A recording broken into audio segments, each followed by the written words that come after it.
sekarang kita ngebuat kompos di rumah tangga. Jadi menggunakan ember. Nah, ember bisa pakai ember apa aja, bisa pakai ember yang seperti ini, bisa pakai ember yang besar seperti yang di sini. Tapi umumnya ember apa aja kamu bisa pakai. Bisa juga pakai pot tanah.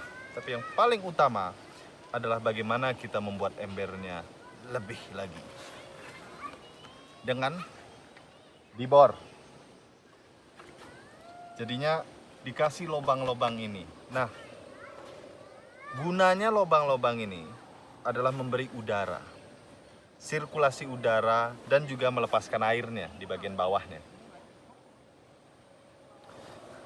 Jadinya yang dalam proses kompos itu, bahan utama yang kita harus ingat adalah nitrogen, karbon, udara, O2, dan yang terakhir H2O, yaitu air. Jadinya ini adalah memberi udara itu. Oke, sekarang kita ngelihat bahannya. Nah, bahannya itu ada nitrogen sama karbon tadi. Jadi nitrogen itu bisa dari semua limbah-limbah dapur Anda, dari nasi, dari terong, dari sayuran hijau, segala halnya. Yang udah busuk juga tempe, tahu itu juga bagus. Nah, karbon itu yang warna-warna coklat, daun-daun udah kering, sapu-sapuan, dan segala halnya itu bisa dimanfaatkan. Jadinya itu bisa menjadi campuran untuk kompos Anda.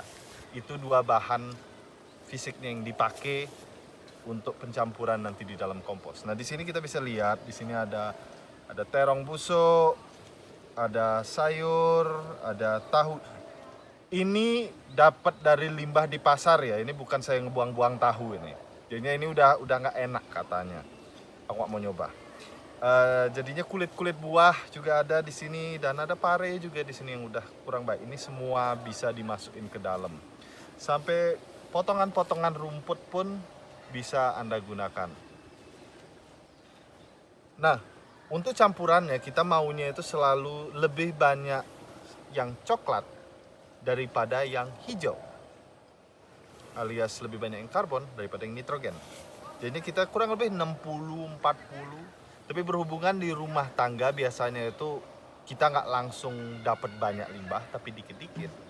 Jadinya setiap kali Anda ngebuang hijauan, nanti kita tumpukin dengan karbon.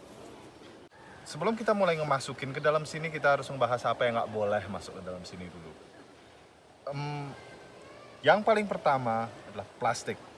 Plastik kalau kecampur sama bahan organik itu jadi bau sekali dan kelembapan jadi tinggi. Jadi kemungkinan Anda akan malah membuat komposnya itu busuk, bau busuk. Jadinya itu di komposisi yang disebut namanya anaerobik. Kita ngebuatnya yang aerobik. Aerobik itu dengan udara, anaerobik tanpa udara. Jadinya penting sekali kalau pada saat Anda di rumah tangga mulai pisah organik dengan non-organik, agar Anda bisa gampang masuk ke dalam sini sampah-sampah itu tanpa kemungkinan masuk plastik. Nah, yang kedua, banyak orang juga bilang jangan ada daging-daging dan tulang-tulang juga, berhubungan itu susah hancur.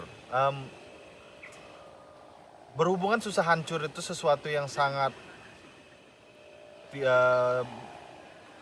tidak tepat dalam pernyataannya. Jadinya bahan kayak tulang, dia itu tinggi di kalsium dan tinggi sekali di kalsium. Maka dari itu dia hancur itu berlahan. Jadi dia melepaskan nutrisinya itu berlahan-lahan. Bukan berarti tidak hancur itu tidak mengeluarkan nutrisi, tidak. Cuman dia kalau lama hancur, maka dari itu dia lepasinnya pelan-pelan dan selalu ada nutrisi. Jadinya tulang, daging, asal udah digoreng, masuk nggak masalah. Umumnya supaya itu nggak banyak tikus dan segala halnya. Tapi kalau Anda tutup sebenarnya tidak apa-apa. Mending yang mentah-mentah jangan, gitu aja. Nah, selain itu lain-lainnya bisa masuk semuanya. Jadinya itu aja dua yang harus diperhatikan. Oke, jadinya kita di sini kita mulai memasukkannya sekarang.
Oke, sekarang kita udah penuh ini. Nah, kalau teman-teman mau ngisi ini kan kita langsung jadiin supaya kelihatan semua prosesnya. Tapi kalau Anda cuma mempunyai kayak sampah dikit-dikit dari dapur, kan pastinya nggak banyak kayak gitu, jadinya bisa nambah dikit demi sedikit kayak gitu setiap hari sampai penuh. Yang penting setiap kali Anda ngebuang bahan-bahan yang hijau selalu ditutup dengan coklat. Jadi yang paling penting itu aja. Nah, sekarang kita udah masuk ke lapisan terakhir, yaitu kita bisa menggunakan kompos kalau di sini, tapi Anda juga bisa menggunakan tanah. Jadi tanah cari yang di bawah pohon, gara-gara itu tanah yang penuh dengan kehidupan, penuh dengan bakteri. Gara-gara yang paling penting adalah bakterinya yang akan pelan-pelan menolong mengurai limbah-limbah yang akan ada di bawahnya nanti. Jadinya lapisan ini akan membantu penguraian di bawahnya nanti. Nah, baiknya kita mulai menyiram area ini sekarang supaya membantu bakterinya turun. Nah, ini nyiram nggak usah banyak-banyak. Kalau kebanyakan nanti jadinya malah berbau. Jadi yang penting dikit aja, basahin atasnya dan secukupnya aja. Jadinya nggak usah sampai terlalu basah. Asal atasnya semua udah basah, itu udah cukup.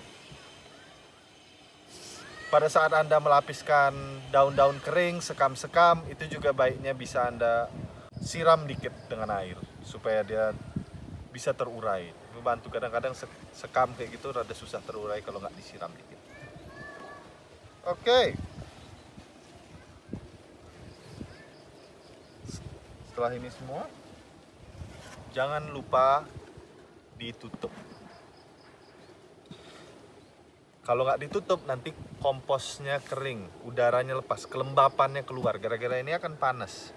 Ini akan panas dan kelembapannya akan keluar lepas. Kelembapannya kita bikin jaga di sini dan udaranya nanti masuknya lewat samping sini. Nah, baiknya kalau mau menyimpan ini, Anda menyimpannya itu di daerah-daerah yang adem. Kalau mau bisa dikubur juga di dalam tanah, setengahnya sampai sini. Itu akan membantu cacing-cacing, akan menolong mengurai. Nah, prosesnya ini sendiri kalau kita diemin butuh 4 bulanan. Kalau kita aduk setiap seminggu sekali minimal.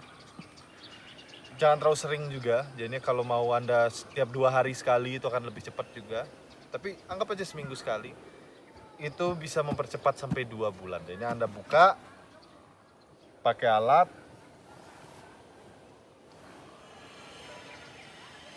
dan itu diaduk-aduk. Jadinya yang di bagian bawah ditarik ke atas dan diaduk rata, dan Anda tutup lagi. Aku jamin nggak bakalan bau setelah udah berapa kali aduk. Ya, pertama kali aduknya mungkin ada baunya dikit, tapi setelah kedua kalinya udah nggak ada bau sama sekali. Jadinya yang penting karbonnya bagus, pasti baunya nggak ada. Jadinya diaduk, Anda akan dapat komposnya dalam waktu 2 bulan. Nggak diaduk 4 bulan. Dan setelah itu, Anda akan mendapatkan hasil jadinya. Nah, ini dia kompos yang nikmat. Jadinya ini di sini itu ini sayur-sayurannya dulu. Udah kelihatannya kayak tanah. Ini sayur, sekamnya, kita masih bisa ngelihat sekamnya dikit. Dan ini kalau kompos sudah jadi nanti pastinya bentuknya kayak gini. Dan pada saat Anda masukin tangan Anda, itu udah nggak anget. Itu patokannya di komposisinya atau proses uraiannya udah tidak terjadi lagi. Jadinya udah jadi kompos jadi. Dan setelah itu, Anda bisa kasih ke tanaman Anda. Dan tanaman Anda akan subur sekali dan bahagia. Oh sayangku, makasih. Oh aku dibuah nih untuk aku. Kurang lebih kayak gitu. Jadinya semangat terus menanam dan selamat menanam.